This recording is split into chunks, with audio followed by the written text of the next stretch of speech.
ich bin 21 Jahre alt. Gut. Was sind deine Hobbys? Meine Hobbys sind Fußball, Musik. Nevena ima 2 diplome I ne zna šta bi s tim. Još je nezaposlena. Pasoš I karta u jednom pravcu I kreće sad u 3. Možda za uvek. Aplicirala sam ovde na više poslova, ali mislim da nemam dovoljnu praksu I nemam dovoljno znanje da bih mogla odmah da se zaposlim. Pa sam se prijavila u Španiji da završim master zato što mislim da je kod njih malo drugačije I da bih mogla malo više da naučim nego što sam naučila ovde. Manje teši pa joj priča o večnoj ljubavi. Ona već sada sve zna. Vreme daljina čine svoj. Ljubav je žrtvova. Për 4 vite ne jemi në profilin në kujdestarëve, por ne shpresojmë edhe për më shumë se janë ndoshta një punë në Gjermani, për shembull, sepse ky është qëllimi I shkollës tonë. Nxjerrja e ekscelentëve për të çuar për një të ardhmë sa më të sigurt diku tjetër.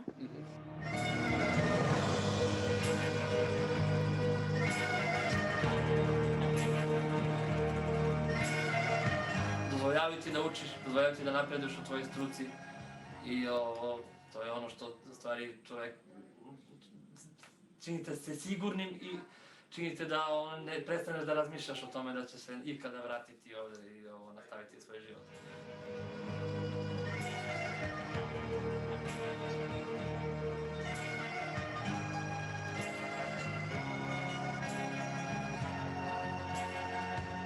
Sam bio u Njemačkoj, sam работил 2 mjeseci, ima mnogo razlika. Ovdje treba da radiš 1 godina, a u Njemačka 1 mjesec da radiš poviše.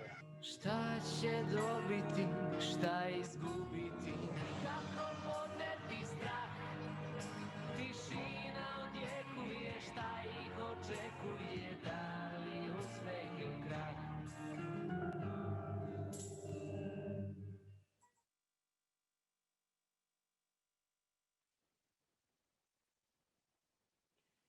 Good morning, everybody, and welcome to the first expert panel in the framework of our conference, Youth, Democracy and Migration.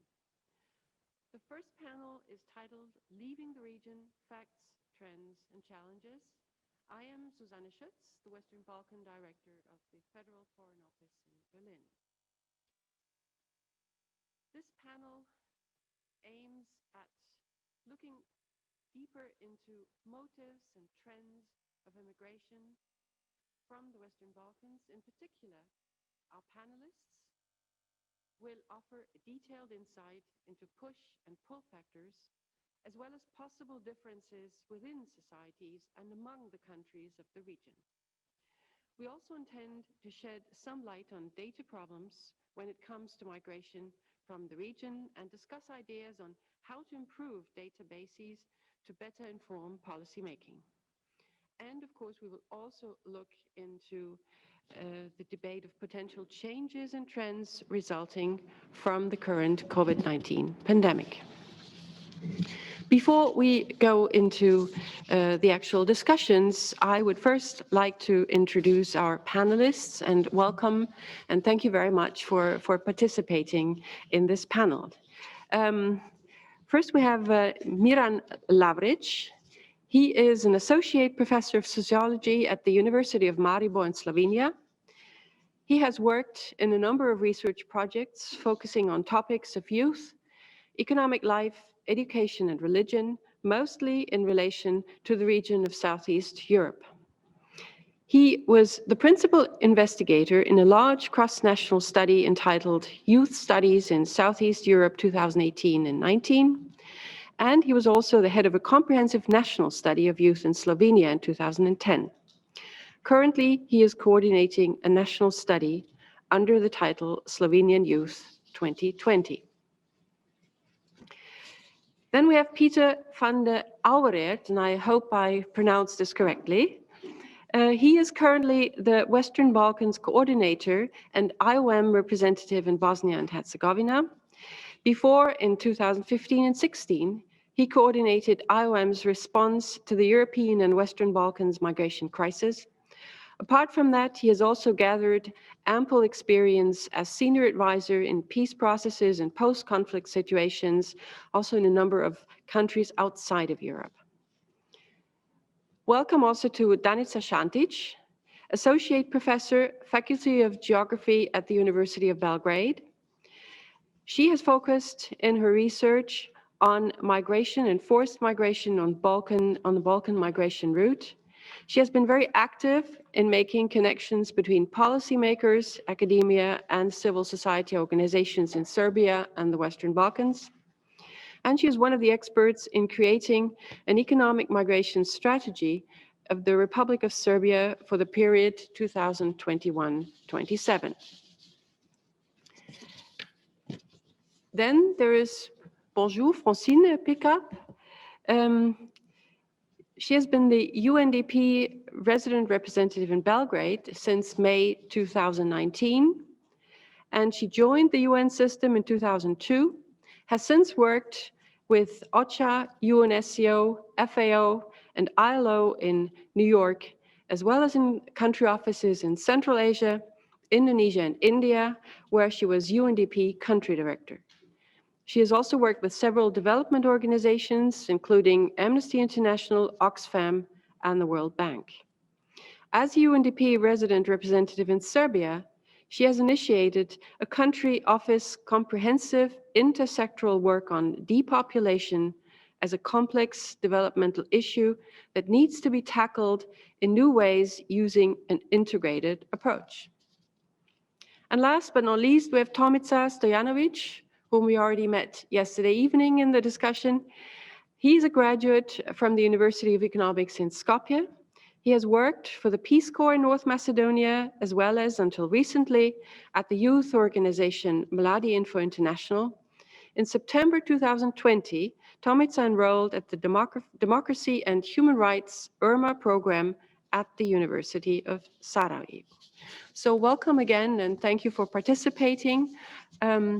I think this will be a very interesting discussion. Before I will start with the questions to the panelists, I would give the floor to Hans-Jörg Brey from the Southeast Europe Society to give some technical advice.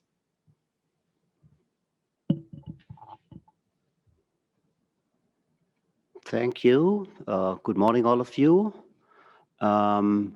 My name, as was said, is Hans-Jörg Brey. I'm Director of Southeast Europe Association. I think, quite important operational remarks as to the options and procedures that you, mostly also as participants to this conference, have. We are really striving to have many of you, as many as possible of you, as active participants of this conference, and everyone is invited to comment and ask questions. There are two functions that you might use for that. The first is the raise hand function, and you will be asked to comment, to give a live comment. And the second function, then with this live comment, you have to unmute yourself. This is always very important. The second function is the Q&A section, where you can write your written questions to the panel. There's also within the Zoom function you find the chat function. Please do not use this for asking questions. This chat function is open to share ideas, links, comments, and not for questions. And then if you visit our quite interesting and multifunctional website, you will find a virtual networking space. I invite everyone to check it out. It replicates a kind of bar table reception, allows to virtually move around and mix and mingle. You can move through the virtual room and find people to talk to. Just move close to the person you would like to talk to, and a video connection will be established. So you are invited to try this out. This space remains open throughout the conference, and well, you are invited, especially, of course, to spend your breaks there. Thank you. These were my remarks. I give back to the moderator, Ambassador Schütz. Yes, thank you, Antje Brey, for these technical details. We start with the questions to the panelists, and my first question goes to Miran Lavrić. Miran, you have authored a most comprehensive study on youth in Southeast Europe. And what are the main reasons, according to your study, why young people, especially in the Western Balkans, tend to leave the region? Are there any significant variations between the countries of the region? Thank you for your question. It's a great honor to be in this really inspiring event. I must congratulate the organizers for the really multifunctional and useful website with the library and everything. I really took the opportunity to go through it all and the cinema and also learn something from this walk of mine through the website. So I would recommend it to everyone. But of course, I'm here to talk about the results of the studies I was in, and some of them I was also leading. The most important one is the one that you mentioned, Youth in Southeast Europe 2018-19. And from that study, it is very clear that the one big category of reasons is better living standard. That is why young people are leaving. This is their most common answer. But we should disintegrate this broad category, at least in two parts, I would say. One is economic, and really at the top of the list are better salaries and higher salaries and better employment opportunities. This is the economic part, and this is the most important, the most common reason to go. But if you look at correlational analysis and you ask yourself what kind of young people are more likely to leave their country, then you see that also there is a group of very dissatisfied young people with the state of politics, especially with corruption. So this situation of connections over meritocratic rules is something that is really painful, and it's a strong predictor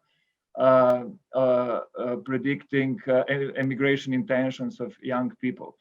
So this second part, I would say, is that young people want to live in a decent society.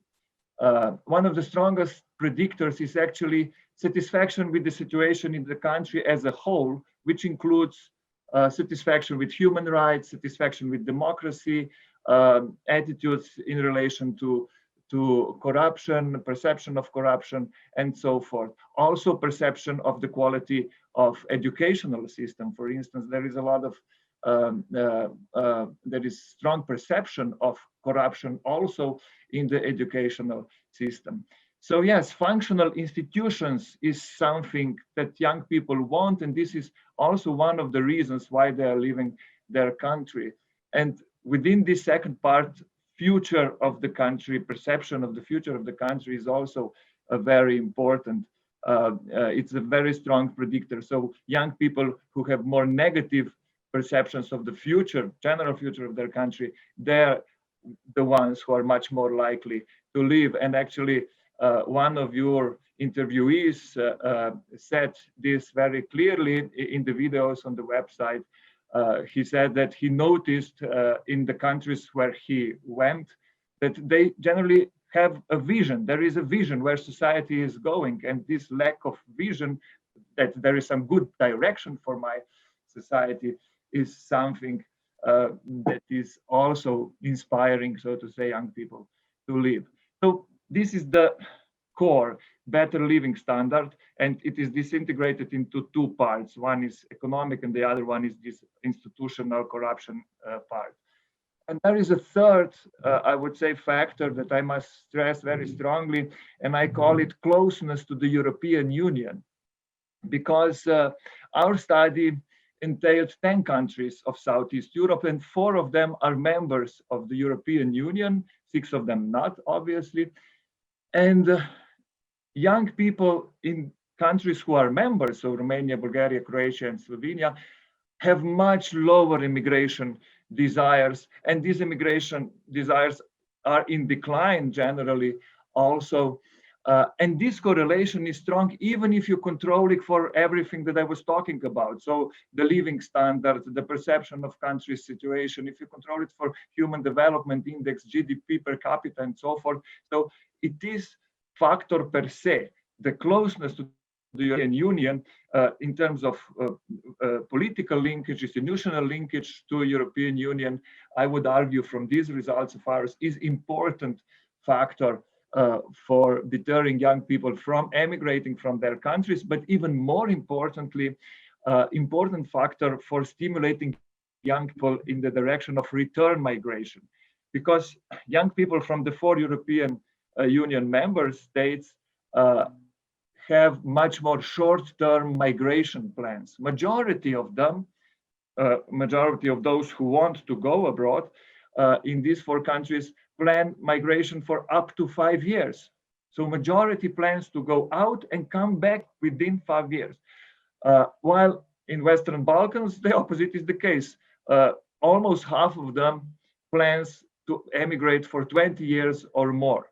So you have a very striking contrast here, which means, and I will close very soon, that Europeanization, as I call it, this is the process of Europeanization, stimulates return migration. It is good for return migration. The closer the country is to the European Union, the more economically developed it is, and the more democracy is consolidated, the more you will have return migration, circular migration. And circular migration in turn is good for Europeanization. And we basically know why, because young people bring back from abroad higher levels of human capital. This is good for economy. And they bring back also higher levels, I would say, of political capital, because our data quite clearly shows that those coming back from abroad are more politically and civically engaged and also knowledgeable. And they are good also for democratic development, democratic consolidation. Yes, these are the 2 leverages, I would say, that policymakers have. And I was really glad to listen to discussion by European representatives yesterday. They are working on Europeanization of the Western Balkans. Yes, this is one way to go. And the other way to go is stimulating return migration. And yes, I will stop here. I'm sure I'm over my time. Thank you very much. Thank you very much, Miran, for this, for sharing this very interesting and comprehensive findings. And indeed, I have to say this, what you just said is one of the driving forces also for us to support EU integration of the entire Western Balkan countries. But now we go to our second speaker, now Peter van der Auweraert. I saw you were nodding while Miran was speaking. So the question to you is, it is one of the major tasks as defined by IOM to advance understanding of migration issues. As IOM's regional coordinator for the Western Balkans, how would you define the major challenges of migration from the region, especially looking at young people? Sure. Thank you very much. Yes, indeed. I think I was nodding a lot with the former speaker, who I think gave a very comprehensive overview of something that I also notice when I go out here in the field during my work and speaking to young people. I just wanted to maybe first highlight one point. I mean, I know that it's a conference about youth, but certainly in Bosnia-Herzegovina, which is the place I know the best because I'm based here, what we're seeing over the last 2 or 3 years is also an increased phenomenon of people, let's say 30 to 45 to 50 years old with good jobs, actually leaving Bosnia-Herzegovina. So in that sense, and I think it's from what I understand here, it's a relatively new phenomenon. And these are literally people that are packing up everything they have and they move to Germany, to Sweden, to other countries within the EU. And usually they have good jobs. They have sometimes 2 incomes, they have a house, they have cars, they have a nice place to live, but they decide, for the reasons that the previous speaker highlighted, that for their younger children, they often have younger children, Bosnia-Herzegovina does not give a future, and they're often willing to take a step back, economically speaking, in the country where they go to provide a better future for their children. In terms of what I see as the main challenges, I mean, I think one challenge remains is the lack of good data inside the countries. There is I think youth migration is probably the one that has been mapped out the best, but the other, like older category of people, what I mentioned, not so clear. I also think that there is a tendency to focus on migration of highly skilled people from the Western Balkans when it comes to analysis. Actually, I think the reality is that also a lot of lower skilled people, to give an example, people that work in the cleaning industry, cleaning ladies, waiters, construction workers, also there we see a lot of movement away from specifically Bosnia-Herzegovina, but not only Bosnia-Herzegovina. These are often not captured in official statistics either, because there's a tendency for people to stay registered in Bosnia-Herzegovina, for example, to sometimes continue to claim health benefits or to claim unemployment benefits. So the whole category of people that are not highly skilled, I think that is, and it's happening. It's not reflected, for example, you have this contradiction where on the one hand you have very high unemployment figures, but then the reality of the labor market on the ground is entirely different. And we found, for example, when we were working on these migrant accommodation centers and trying to find companies to do basic construction works, despite high levels of unemployment, you actually cannot find any company that can do the work because the workers are not there. So the whole issue of data remains, I think, something that needs to be explored further. The third point I wanted to make when you talk about challenges, my sense is that you know, the Western Balkans, and I think again, I think it's not just Bosnia-Herzegovina, but maybe Bosnia-Herzegovina has this almost unsolvable dilemma, in the sense that it seems to me that even when you look at employment and low salaries, the fact that in the private sector, people often don't get their salary paid. Employers who suddenly go bankrupt, the whole insecurity of private jobs here, the fact that you have to pay for jobs, the fact that you have to have a party membership card for jobs, is also related to the other reasons why people are going. It always comes back down to the same thing.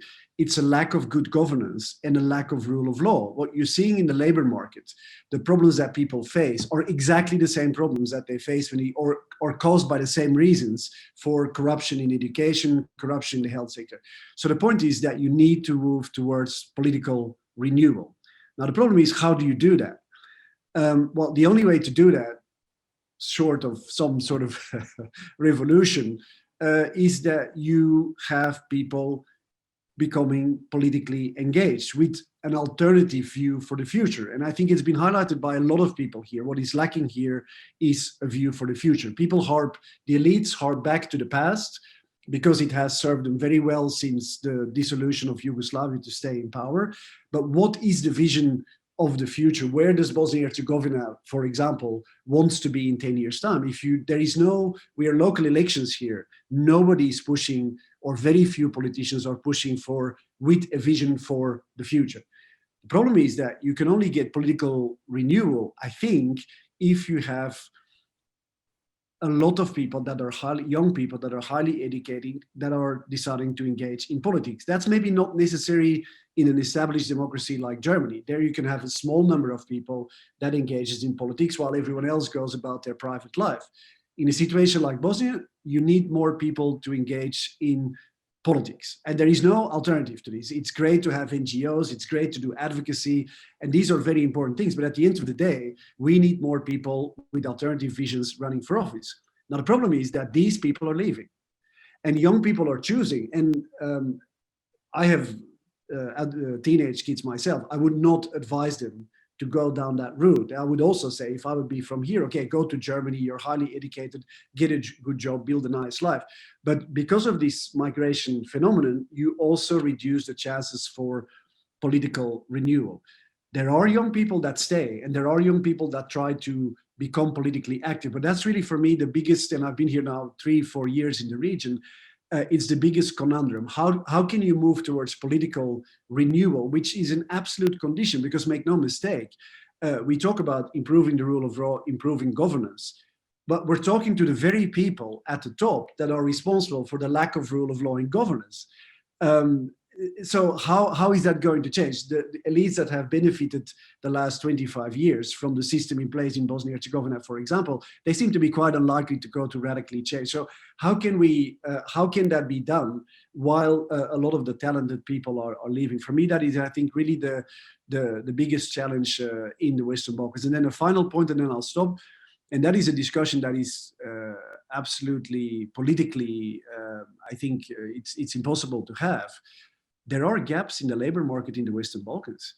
And I think some of those gaps, if this outward migration continues, can only be filled by inward migration. Now, that is a topic, if we look at, that is a topic that politically, the discussion on that has not even started. If the population in the Western Balkans is getting older and more health workers and people that are working first line support to elderly people are leaving, if you have families because of migration that will no longer be able to take care physically of their elderly parents, as is still the case in the Western Balkans today, well then in 10 years time, the Western Balkans will face the same challenges that Germany and Belgium faces, meaning that you need personnel, that you need people to take care of the elderly. So that means inward migration, but that, I think that discussion is still very, very difficult to have here. And I'll stop there. Thank you very much. Thank you very much, Peter, and thank you for highlighting again also the mismatch of capacity or qualifications and jobs, and for stressing the need for young people to engage in politics. And this is, I remember, what also Vice Prime Minister Dimitrov said yesterday, and I hope that this conference will also contribute to young people getting, encouraged to be more active. Now we turn to Danica Šantić from Belgrade. Danica, you were leading a government project considering intentions, attitudes, and drivers for migration in Serbia, with special focus on young people. Could you give us an insight into your findings? Do they confirm with other research results? Like, for example, with the youth study presented by Miran Lavrić?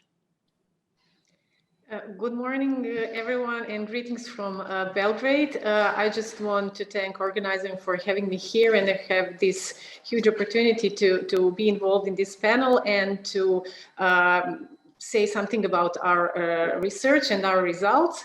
Yes, we did.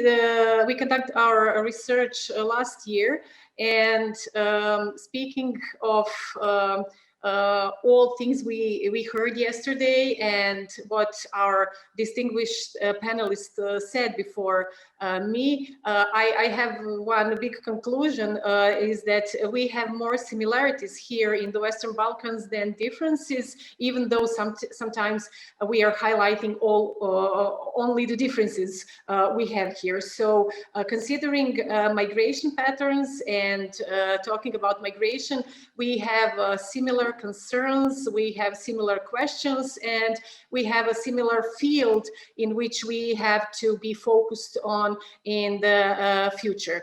The previous speaker mentioned the lack of data, and that was the initial point of why we decided to go to local communities in Serbia last year and to talk to people to see what do they have to say to us about migration and about all the topics that they are concerned of. And we wanted to know about their attitudes toward migration, about their intentions. We wanted to hear about how local communities could be more involved in migration management.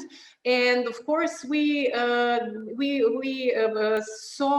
to see how the migration is affecting the aging and how the old people who have their children and grandchildren in some foreign country, how they perceive migration from this point of view. So this was a very big study, and I will very briefly introduce you to some of the main results.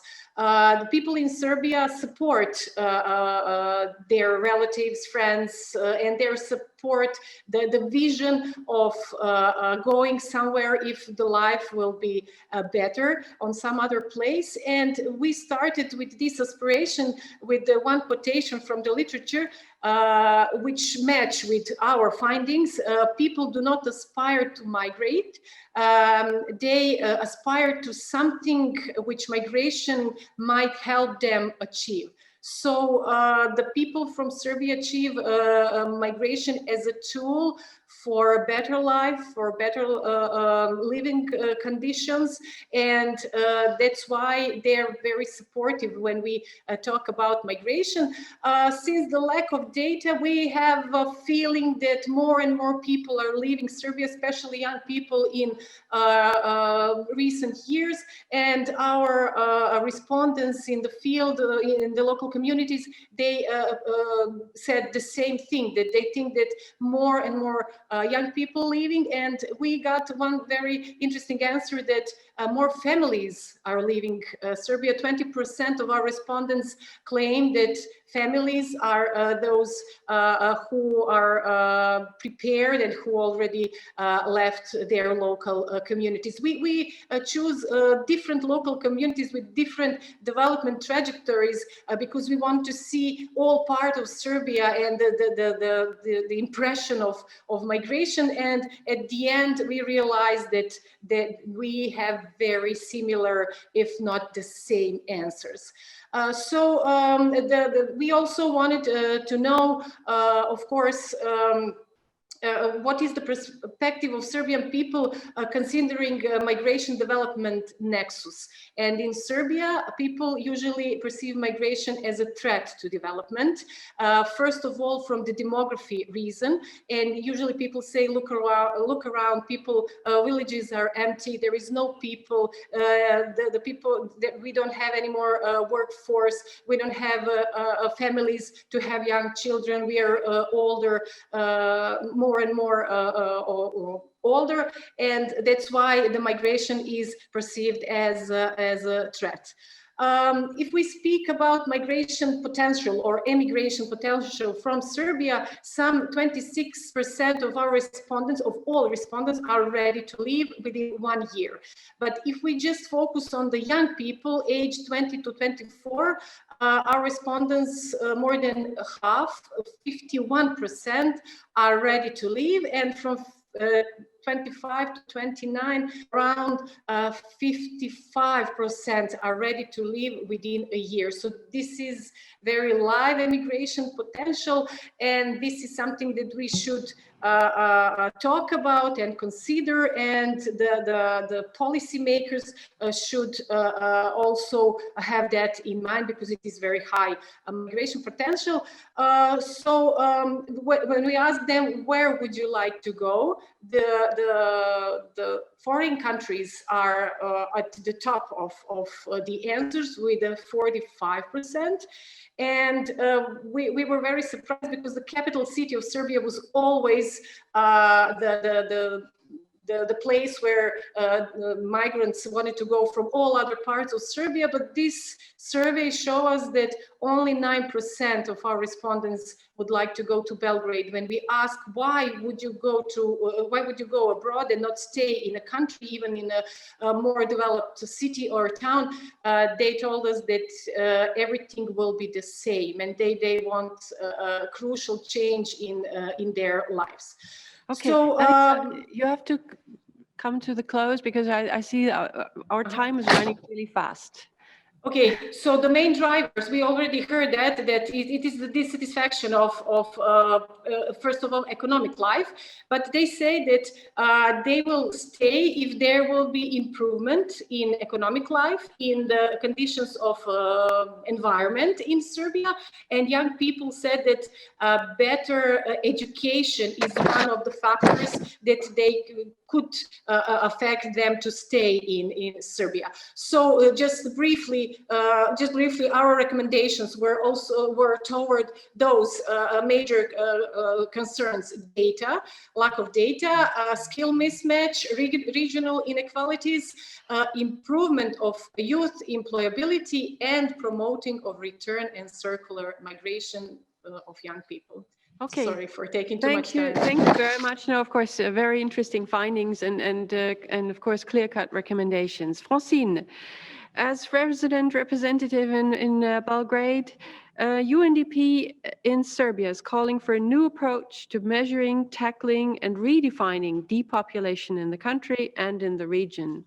Could you give us an idea about this integrated approach? And what about the reliability of data in migration and mobility? And how can we obtain or create better data? We cannot hear you. You have to, I don't know what's wrong, but now we should, no? We still cannot hear you, unfortunately. Can you hear me now? Yes, now we can hear you. Okay. Sorry for that. I hope the sound is okay. So yes, in UNDP, we were actually asked by the government to focus on depopulation because it was seen as such an important issue.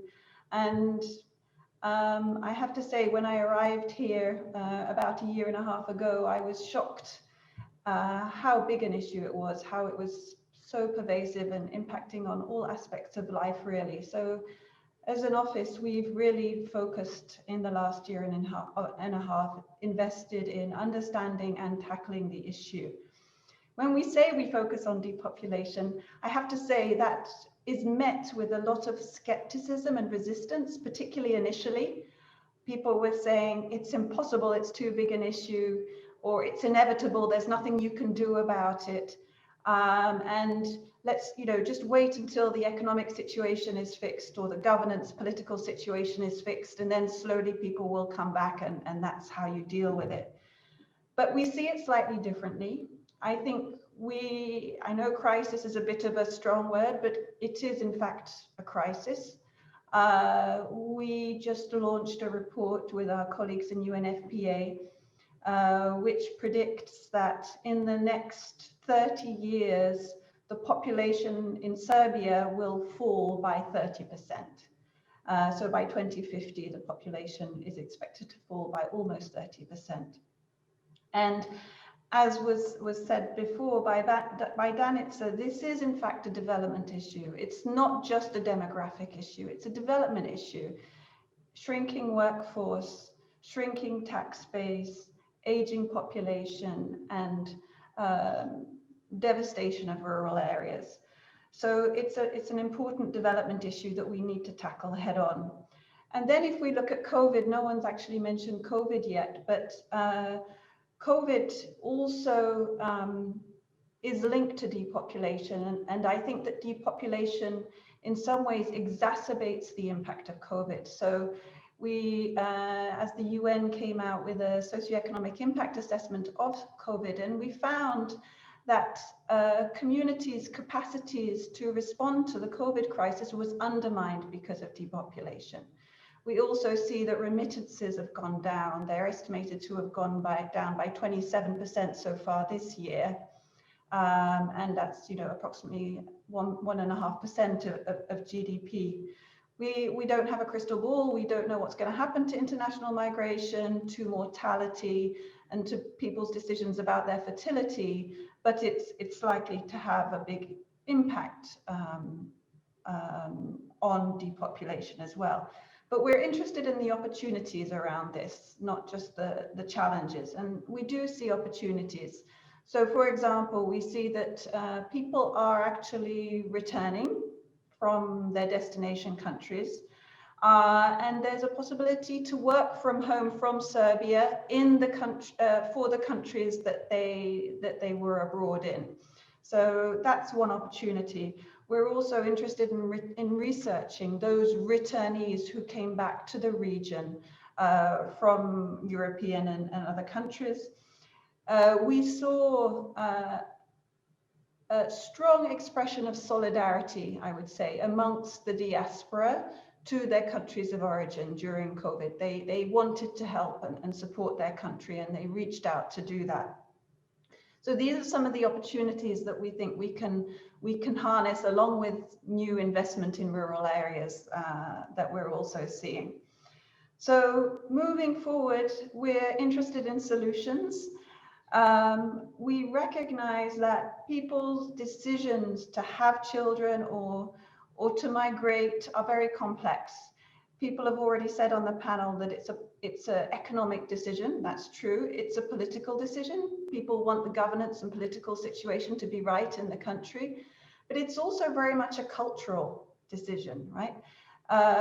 People's decision to leave is also related to the fact that you're perceived to be successful if you leave, and you're perceived to some extent to have failed if you come back, whatever your individual circumstances. So there is it's a very complex decision-making and situation, and there's no one solution that will fix it. And frankly, waiting for the political and economic situation to improve is probably not sufficient. So we need to come up with an integrated approach that hits multiple issues at the same time and starts creating new realities and a new narrative on the ground. The other thing to say is it's been seen as a battle over numbers. You know, how can we reverse the numbers? But actually, it's, you know, the chances of reversing the numbers is very small. And we need to really look at instead how to plan around this new demographic reality, how to live with a smaller population, and proactively tap into the human potential that exists inside and outside the country, and develop more adaptive policies that can help people to live well here and to connect if they're outside. So it's important to build on human capital, focus on what's in the heads, not just the number of heads, and focus on policies that make people want to stay, connect, and come back. And then I would say that a regional approach is really important. The issues are common across the region, and it's good that the EU is now addressing this issue seriously, that we have a vice president in the European Council who's focused on demography, that Germany has made this a focus for their presidency. So it's really a good time for us to make change on this issue. Do you want me to answer the issue of data, or? Well, actually, yes. We're running out of time, so maybe I would like to put this to later, and now let's turn to Tomica. But thank you, Francine, also for bringing up again the COVID-19 aspect, which of course has changed the landscape quite a bit. But Tomica, you were in a panel already yesterday. You are a young person who has grown up in the region, and you are living in the region, at least for the time being. And we already saw that you're also very engaged as an activist in youth issues, democracy and human rights. And how do you perceive the challenge of leaving your country and the region for your generation? Thank you very much for the question. And just want to say, first of all, good morning from Sarajevo. It's such an honor and pleasure being part of this panel, especially after yesterday. So as you said, this is not my first panel where immigration from the Western Balkans is discussed. I have actually participated and organized various debates and conferences in various Macedonian cities, and I had a chance to talk with the different people who wanted to leave or wanted to stay, and exchange the views with them and discuss a lot of ideas related to the issue with more than 200 young people. And let me just use this opportunity to speak at this panel and share with what I've learned from these discussions. Young people living in the Western Balkans is a very tough reality of the region. In my conversations with those who left, or were planning to leave the region during the past several years, the most dominant sentiment, as we saw from all of the discussions so far, was not having the opportunity to build a well-paid and successful career. Something that the EU countries, or just like any Western countries, can actually offer them that. I was told that most of them who left, it was because they could not just imagine a happy future for them in the region. As most of the research shows, the main reason is definitely the economic one, or the inability to find a well-paid job or a job that they would like to develop their further career in. And yeah, so unfortunately, that's the main reason why they would like to leave the Western Balkans. While good jobs were the most repeating issue in most of the conversations that I had with young people, discussions were most lively and most emotional when we also discussed the quality of life. Unfortunately, many of them spoke about the lack of a good health system, fear of air pollution, and also poor education quality. Many also spoke about the lack of basic human rights in our region. For some, religious freedoms, and for others, those were the sexual discrimination. The rule of law and corruption were also a point of frustration for them. The second most prominent sentiment in my discussion, next to the disappointment why they wanted to leave, was the sense of hope. It was that hope that they would, by leaving the Western Balkans, they will find a decent job, a good healthcare, and distribution of resources in future would depend on that in the EU countries or any other Western country. And right now, we're living also in a very, very difficult period when we're fighting the COVID pandemic. And as Francine mentioned, the trends of leaving will actually continue or even accelerate. And to slow down and hope to reverse those trends, we definitely are in need for new policies and investments that would open space for job creations throughout the regions, and need those policies and investments to make the quality of life better. As you said before, I had the pleasure to be part of a group that was consisted of 11 young people from the region, and together we drafted a policy where we concretely say what we want in the region to be changed, from cleaning our rivers and settling the ground for a high level of democratization to improving our education and also mobility. Our ideas, as I said, are concrete, but we also hope that they will bring up the hope in the region. And in the end, we also have to be honest. The Western Balkans are not the first nor the last European region faced with the challenge.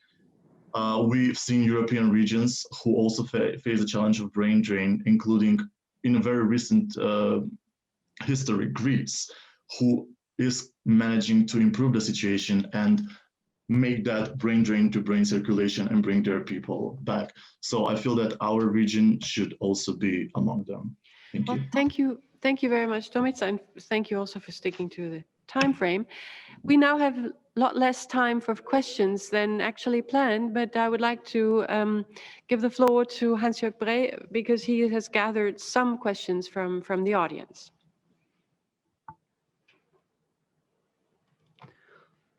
Thank you, Ambassador Schütz. Up to now, there are quite a few questions, and let me start with inviting our audience to pose questions, and do this please in the F&A or question and answer section, not into the chat section. Anyway, I have gathered some questions from the chat section.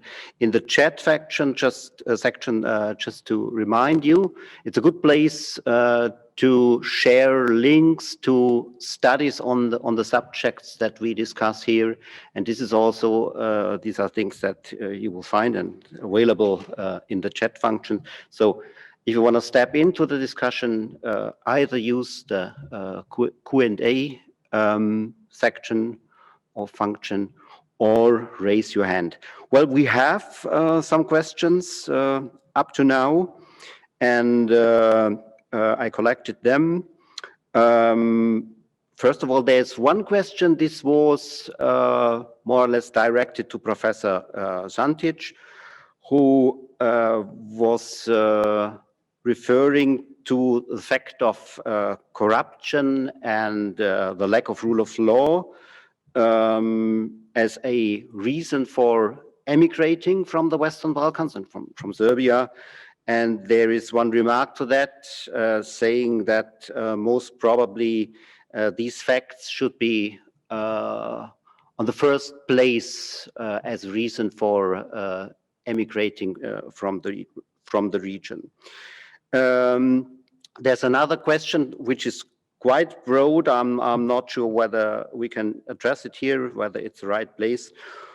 It goes like that. What are EU countries do to fight corruption in the Western Balkans? I probably might add, what do the Western Balkans countries do to fight corruption within their countries? Okay. And then another question is about reliable data.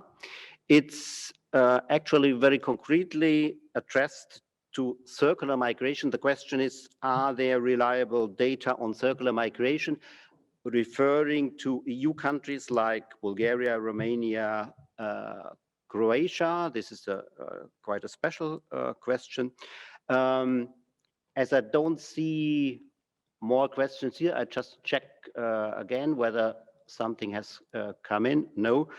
I would like to add one question. I found it very interesting, Mrs. Pickups talking about the projections for the Serbian population falling for 30% within the next 30 years, and also referring to the devastation of rural areas. In this respect, I would be eager to hear some more about this aspect of internal emigration, internal population movements within the countries. These are the questions for this round. Thank you. Thank you very much.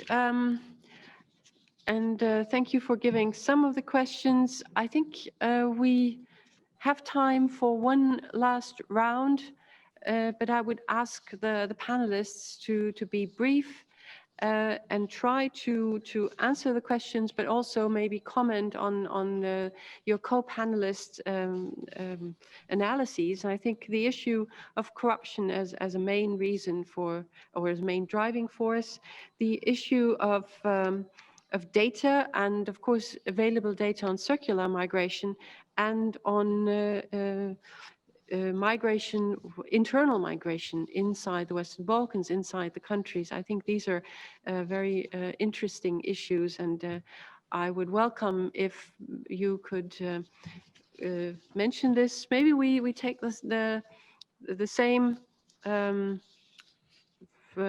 direction. We start again with Miran Lavrić from Maribor, and from sort of the outside of the region. Would you like to start on answering or commenting the questions? Yes, of course. Maybe I can take two questions partially on the data about circular migration. I'm not aware that there would be any good statistics in Western Balkans, for the countries of Western Balkans. For the EU member countries, you have data of numbers immigrating to each country, but you don't know whether these are returnees or just other people in moving in. I kind of solved these issues by concentrating on citizens of, for example, Slovenia, and I was looking at numbers of citizens of Slovenia coming back to Slovenia, and I could then deduce what is this return flow. But maybe Francine will know more about this issue, I'm sure. This is to my knowledge. And about corruption, well, I'm not obviously a politician or expert on what is EU doing in terms of dealing with corruption in Western Balkans. Also local governments, I mean, we all know basic elements here, but I would focus here on the idea that also Hans-Jörg brought about that it should be solved from within or also from within. Also, Peter talked about importance of political engagement of young people, civic engagement, political engagement, taking functions, and through this mechanism fight corruption. The problem here is, I think, that the best potentials are leaving the country. So the ones who are most critical about the situation at home, they are the ones who are leaving the country. And this brings me to the question of political will when we're speaking about stimulating return migration. Because returnees, as I said before, are critical citizens. You know, they are maybe not that very welcomed necessarily by competitive authoritarian regimes in the Western Balkans, as they are called by political science. So we should ask, is it really in the best interest of these regimes to import critical citizens?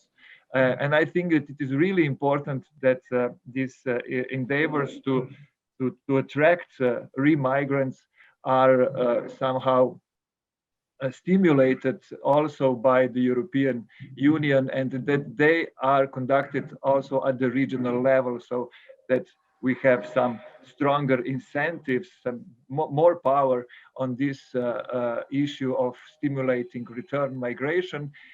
And return migration will, I think, work for the benefit of higher political engagement of young people and not that very young people, and also help fight corruption and other issues. So these were my two main points, and I'll leave the floor to others. Well, thank you very much. And before giving the floor to Peter, I would like to comment on the issue. What does the EU do to fight corruption? And indeed, I agree with Miran and also with Šantić. It's mainly, of course, the task for the countries themselves to fight corruption. But what the EU does, the EU supports and gives advice on how to create structures to fight corruption, how to create the right kind of legislation. So this is where the EU supports, but of course the countries themselves have to do the work. And we know that this indeed is not easy, but this is why we keep pushing.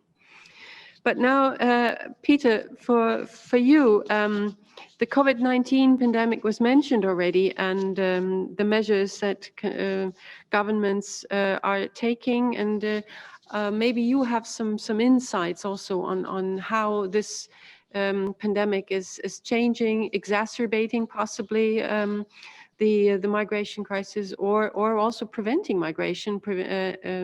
And we heard also from Francine that the remittances have decreased considerably. So this will again also influence the economic situation. Yeah, thank you. I mean, I think, first of all, I think we already have seen a significant negative economic impact when it comes to COVID related to diaspora of the Western Balkans. It's not just about remittances, it's also about the fact that, I mean, put it very concretely, the diaspora did not come back over the summer for what they usually do for their holidays, or at least they came back in much smaller numbers. And you can see that here, for example, in Sarajevo, there's a lot of businesses that are affected by that, from beauty parlors, salons, to fashion shops, to restaurants, to bars, to cafes. So we already have this negative economic impact here, both in terms of remittances and in the fact that the diaspora did not come back in their usual numbers. And it's remarkable how many different services diaspora uses when they are back in their country of origin, including, for example, car maintenance, fixing things related to furniture that they have. So there's a wide broad, for the time being, I don't think that we have data on it, but it is very clear that we already have a severe economic impact on the second point. Of course, the health systems are struggling with the COVID response in the Western Balkans, because already before COVID, so many doctors and nurses were gone, and they were already struggling to take care of the population in normal times. It's not just about the numbers, it's again also about corruption, about mismanagement. We had the whole scandal of the famous raspberry respirators here in Bosnia-Herzegovina, where the elite could not stop themselves from stealing even when COVID was at its high. So definitely that we have seen the impact. What the longer term impact, and the third part I wanted to say, sorry, we already have seen a decrease in what I would call more informal immigration out of the Western Balkans for seasonal work, and specifically when it comes to the Croatian coast. Bosnia-Herzegovina, we have a lot of people, waiters, cooks, cleaners, that informally, they're not always going there officially because there's, of course, a big gray economy at the coast there. They didn't go this summer because simply there were not enough guests in Croatia. So we already see that, you know, some of the outward migration is slowing down. Maybe not the formal one, maybe not the one that the people that apply for a permit to go to Germany, but definitely this type of more informal work has already had negative economic impact. Final point, clear, if remittances keep going down, then the Western Balkans economies will face a double whammy. On the one hand, the local economies are shrinking. On the other hand, the outside revenue that is arriving is also shrinking. So you can certainly see that there will be, I think, an increase of poverty, especially because social welfare systems are not particularly, or at least not strong enough to absorb the shocks that are here. Thank you. Thank you very much, Peter. And Danica, how would you like to answer the questions and comment? Yes, thank you. Thank you. Well, we come to the point, and I will be a little bit back. I would go a little bit back to the yesterday conversation. We have one sentence from Mr. Verhel. He said we have to work on all fronts. So this, our questions today related to us from our audience is just exactly what we have to do. Well, data is the maybe number one question on the Western Balkan and of course in Serbia. And you mentioned the economic strategy, migration strategy in Serbia, 2021-2027, and the first measure, the first action is related to strengthening institutional capacity for more quality migration data. So I guess that it will be a very huge step forward in resolving this issue. Speaking of corruption, this was the direct question. If you see all surveys, all studies, or all research in a recent period connecting with all Balkan countries, you can notice that the economic factor is among the most important. Of course, we always mention, and our respondents mentioned also corruption and also the lack of lack of appropriate political system. But when we ask our respondents why do they always highlight the economy situation, they said that if they cannot change the system, they can change their lives, and the best thing is to take their lives in their own hand and go abroad and try to make for decent living. So that is the most simplest answer that we could get from our respondents. And finally, I will not take much time. I think that the good migration governance is something that we should more talk about. And we have one very common sentence in migration theory is that migration is what we make of it. So let's make something good and let's make something prosperous. And it is also very good to connect with our diaspora, to talk with them, to make some people want voluntarily to return to Serbia, to do something here, to open some firms, some small entrepreneurship, and just to be the force for a good local development in the future. Mm-hmm. Well, thank you very much. And Francine, this issue of managing migration you already mentioned, and how would you see, how could you answer the questions that were posed? Thank you. Let me answer on the issues of data and data around internal migration and circular migration. So, I mean, in general, clearly data is a key issue here. And we know that the census and the administrative data that's available in terms of people crossing borders is inaccurate, is delayed, isn't capturing the picture at all. Now, one of the avenues that we've gone down to really try to have a better understanding is to really explore big data. So for example, we've used LinkedIn data to understand the destination countries, the skills that are being lost, and the sectors that are being impacted. So we know, for example, that it's genetic engineers, it's doctors, it's dentists, it's researchers, and they're going to Germany, they're going to the US and Scandinavian countries, Austria. So then we've also used Google Trends data to get basically to build a diaspora map to see where the diaspora are actually living, which cities they're living in across Europe, for example. And this kind of data can help the government develop programs to reach out to that diaspora, to attract them back for the skills that are missing in country, for example, or can help the government to design education programs to build the skills that are missing.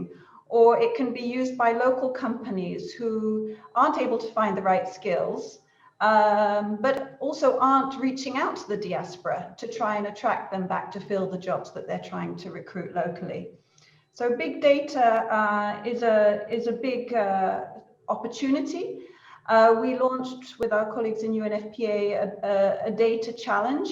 And on the issue of internal data for internal migration, for example, we are working with the 3 mobile operators, so mobile phone data, and with Biosense, which is a research and development institute here in Serbia, to better understand through mobile phone data internal migration movements.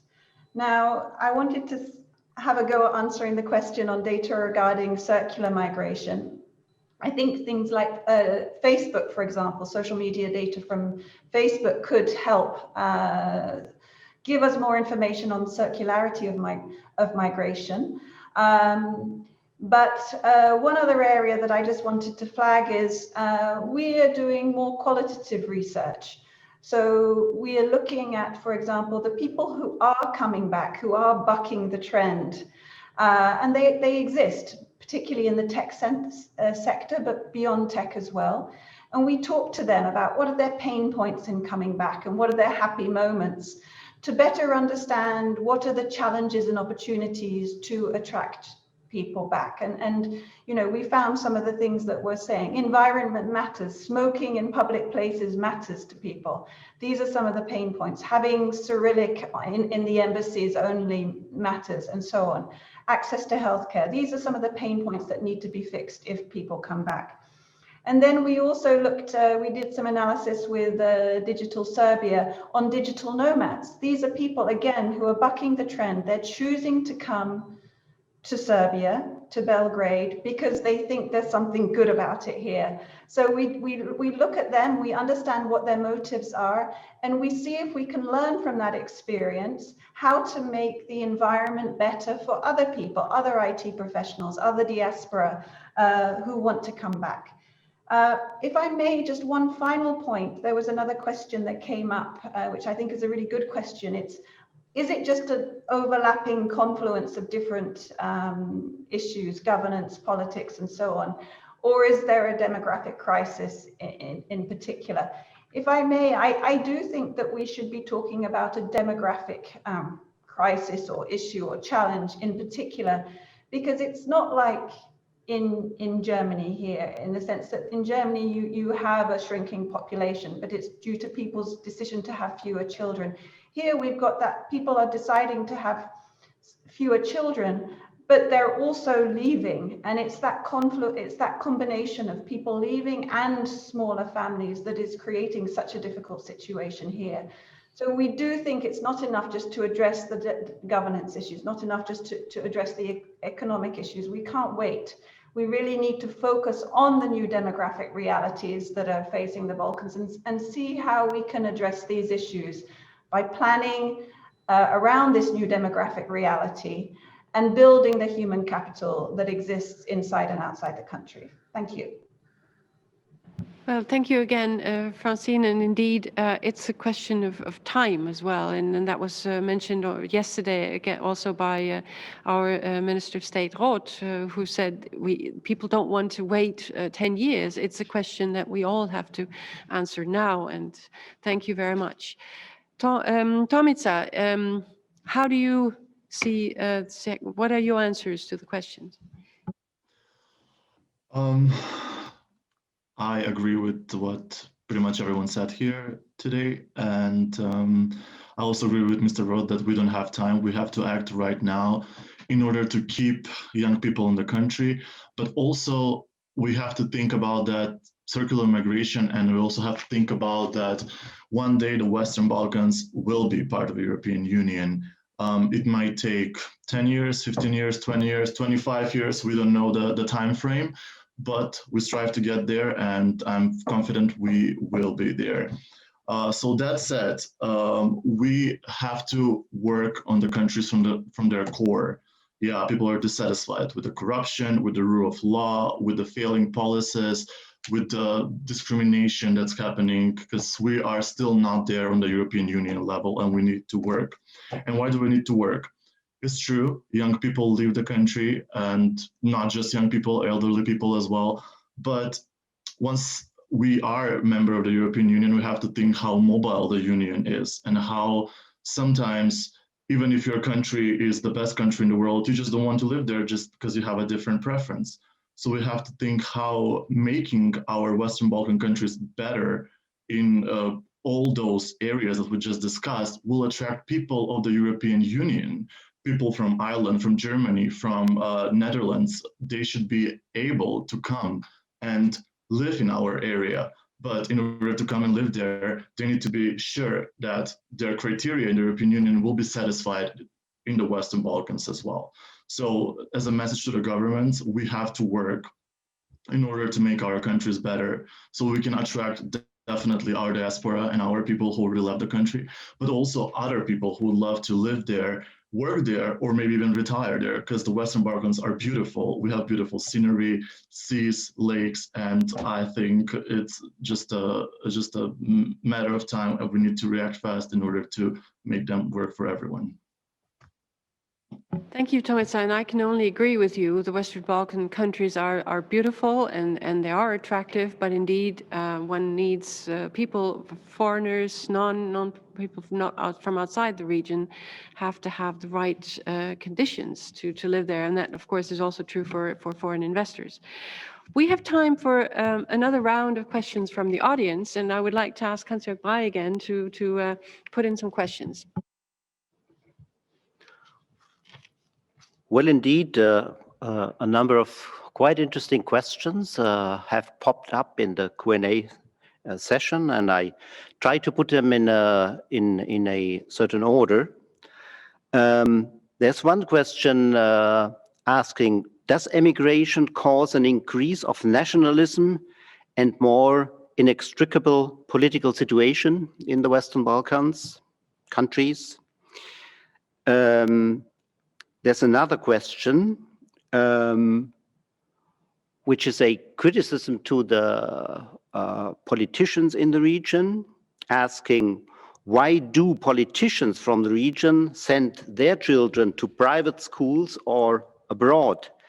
And why they use health services abroad and don't trust the services they manage themselves within their country? So this is a criticism on the domestic infrastructures.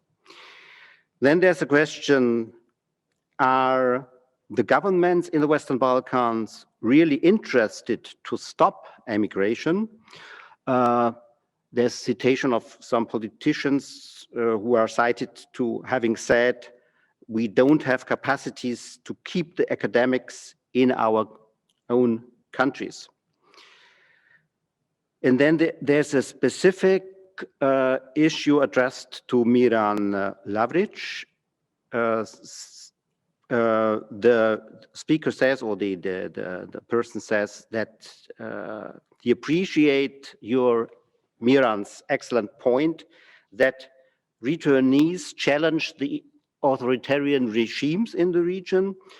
And the question is, what does EU do to help to incentivize this so much needed brain gain of people coming back? And a last question, how could the EU held the elites described as responsible for the corrupt system more accountable than it does until now? So far, the questions for this round. Well, thank you very much. These are indeed very interesting, controversial questions, and I think this will give you good basis for interesting answers. Nationalism, or how does potential growing nationalism go together with returnees challenging the countries? And of course, yes, indeed, politicians, they themselves send their children abroad, and I have seen that as well in the country I lived in. And so what are governments actually interested to stop migration? So shall we go the same round? Miran, you were actually asked in person specifically. Yes, we can go this way again. Maybe I will try to answer two questions. First, on the nationalism issue. Our data show that there is quite a strong correlation between having experience of being abroad and being less nationalistic. So young people coming back home are less nationalistic. So if we could deduce from that something very simple is that return migration would stimulate less nationalism. But it also means that the ones staying at home might be more nationalistic or prone to some nationalist arguments. So I don't have clear data on this, but in general, my impression is, yes, that more liberal, critical, less nationalistic young people are leaving, and this leaves more room in home country for the growth of nationalist ideas. Maybe other speakers will say something on this topic too. And the other direct question towards me, what can the EU do with this challenge of elites, political elites not necessarily being very keen on circular migration? I think that regional programs, very transparent regional programs, initiatives who can be kind of inspired and coordinated also by the European Union are needed. So if they are regional and if governments are binding and are somehow obligatory for the governments, if governments accept that they will proceed in the very specifically designed way in terms of implementing programs, which, you know, we know the measures. There is a lot of measures out there that have been tried in small scale in different countries. So we should go through these measures, make them regional, make them obligatory for the governments, and make them transparent, open for evaluation. And I think that this would help really to stimulate return migration and help Europeanize these countries. So it is not easy, but I think it is possible if there is political will, especially in the part of the European Union. I think the European Union here is really important actor in terms of stimulating at least this kind of change. Thank you. Yes, thank you very much. And I would stay in the same order. So go again to Peter to hear from you. How would you answer these questions which were posed? How to stop corruption? How to, where nationalism versus returnee influence, Europeanization? I think these are all very, very important issues, and I would like to hear from you how you see this. Yes, and I think there are issues that we should probably I'll be, how to say, I'll be more direct maybe or less nuanced because we don't have much time. But I think, I think it's the first time that I'm disagreeing here with Miran on this. And I think this notion of return migration, I just don't see it happening, to be very honest. Yes, you can have it small scale. Yes, we can put some policies in place, to encourage people to come. But frankly, unless you address the underlying issues, which I'm sorry to say, we can say, yes, we need to live with the new demographic reality. I agree with that. Of course, there's no point in pretending that tomorrow we're going to have triple the amount of doctors that we have today in Bosnia and Herzegovina. So we need to find policies for the situation that we have today. But frankly, it seems to me that the crisis is purely political. So unless you have real political change on the ground, I think return migration is not going to happen. I just don't see it. Yes, we can do little projects, and sometimes I feel that a lot of these projects that we're doing is because we're sort of not, the actual addressing the real issue is too complicated. So let's do some capacity building. Let's encourage some companies to say, okay, let's get a returnee to come. There's like one person who comes back, he or she is celebrated as an example. I don't want to be cynical about it, but the problem remains for me hardcore political. So that is where we need to look at. How can we support political change? How can the diaspora, young people that are outside, how can they also be catalysts maybe for political change in their own country? For me, that is an important area to explore. Again, it's a nuanced discussion, of course, but for the sake of time, I just want to make two more points. First, do the Western Balkans countries want to stop outward migration or not? I think, first of all, I think it depends on the country.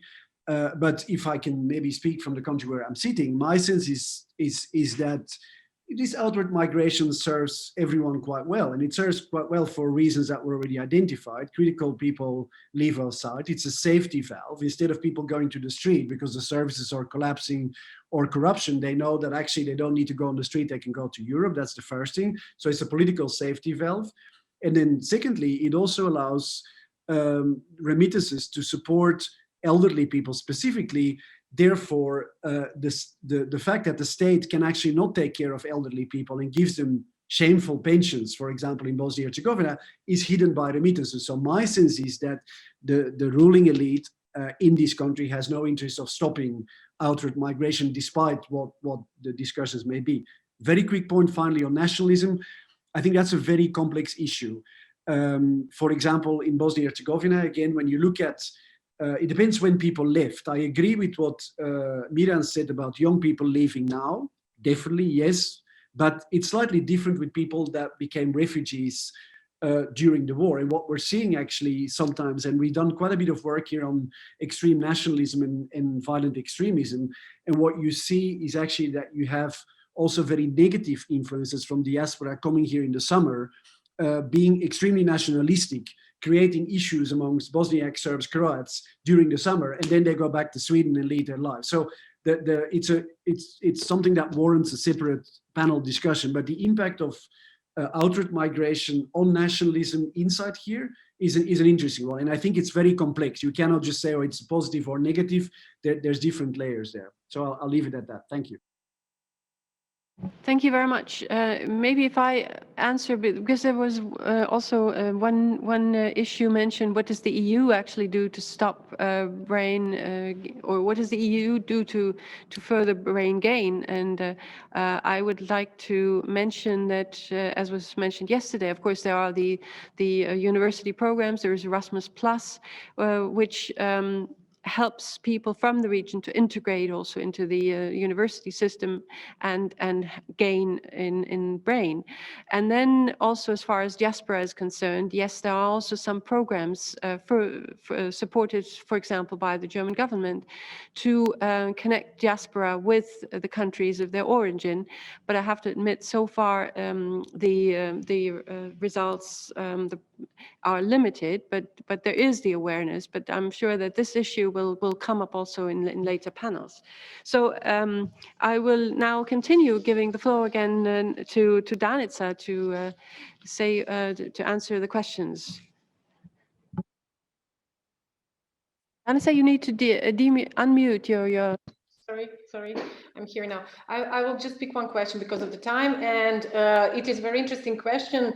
Does governments in Western Balkan are interested in stopping immigration? Well, you cannot stop immigration, and we all know that.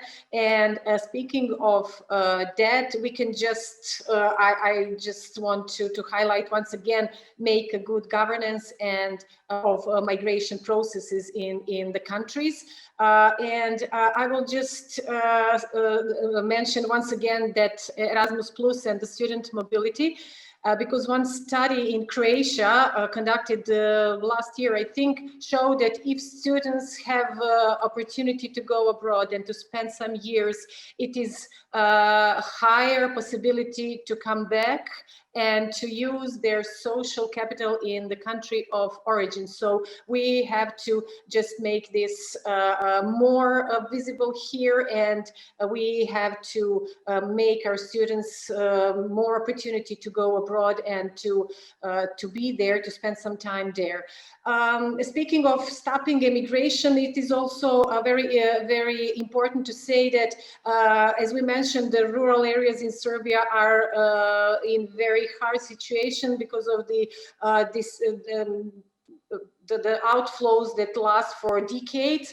So when we speak about those returnees, we just wanted to see them in those areas as drivers of success, of engine of progress of those areas. So we want their, first of all, social capital, and then we can talk about, of course, about remittances, because Serbia has a large amount of money that the diaspora is sending to the country, but we don't see those money in economic sphere. Those money is using for everyday needs. So government with the connection with our diaspora wants to change that and wants to make those remittance more in the country and more for the progress of economy. And this is, of course, a huge question, and I could talk a lot about this, what governments do and what governments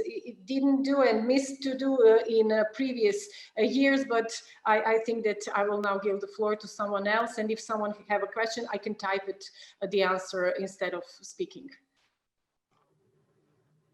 Thank you very much. Francine, how do you see the situation, and how do you answer the questions? Thank you. I want to answer two of the questions. So the first one around emigration leading to greater nationalism. I'd like to flip that around and agree with some of what was said before, which is that encouraging people to come back and encouraging people from outside, I mentioned the digital nomads, to come here certainly adds to the diversity of views and can help pressure for change because of their international experience, because of their different expectations from the government and so on. So I do think that diaspora returning and attracting foreigners to the Western Balkans can really bring change and change the character of the society to some extent.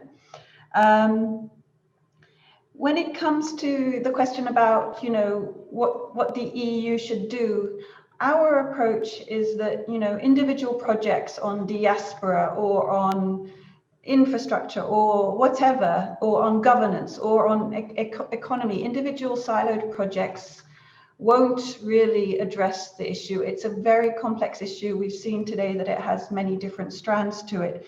So we really need an integrated approach, and we need a portfolio of solutions that hit on many things at the same time. To give you a very simple example, you mentioned investment in infrastructure, and I think that is critical. We need investment in infrastructure in some of the smaller towns in Serbia. But why not do that investment in infrastructure in a way that supports the aging population and also supports young families who want to have children? So, you know, when you turn a certain age, here, typically you fall off a cliff, or you're perceived to fall off a cliff. You stop being productive, you stop contributing to society. Why don't we look for ways in which people can grow old and continue to contribute? Where actually, as Tomica says, where the Western Balkans can be a nice place, an attractive place for people to come and grow old, rather like Florida or like the coast of Spain. There's no reason why that can't happen. And so why can't old people, maybe some old elderly care homes combine with kindergartens? So young women are freed to work, and elderly people are looking after their children. So these kinds of infrastructure projects that directly address depopulation issues should be part of the solution. So the Western Balkans investment plan that the EU has just announced is a great opportunity for us to address these issues in an integrated way. And then just finally from my side, I mean, this is clearly a shared journey. No one organization, no one project will be able to, tackle this huge issue.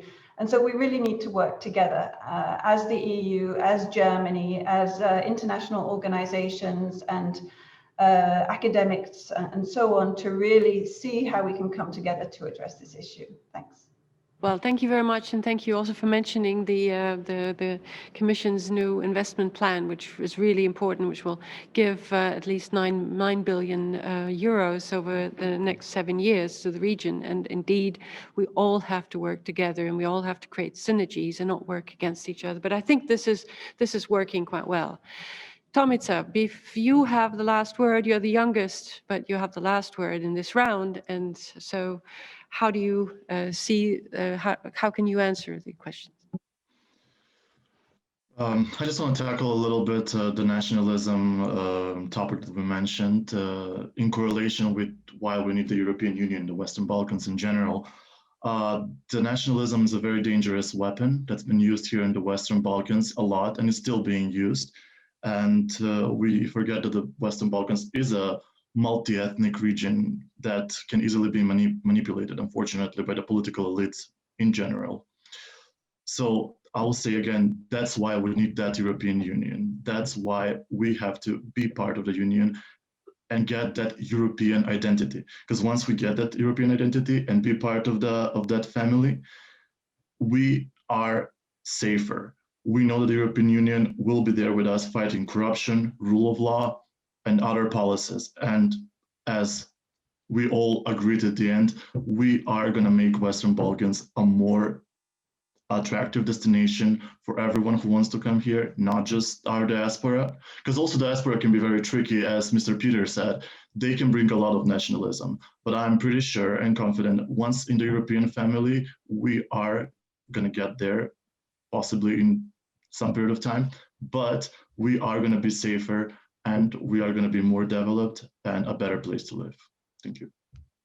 Well, this was a really wonderful final word, and thank you all. Thank you all for this very interesting discussion. I would like to say, first of all, I would encourage everyone to really do whatever one can in order to contribute also to the political life in the region. And of course, the EU is there. The EU sticks to its European membership perspective for the entire Western Balkans. But of course, the reforms have to be done in the region, and it takes also the young people of the region to press their governments and tell them what to do and what they expect. So thank you once again, and I would encourage everyone to stay tuned for the other panels, because now we have looked into the reasons why people want to leave the Western Balkans, but there will be other panels also, of course, looking at more of the answers. So thank you very much for your attention, and have a good day.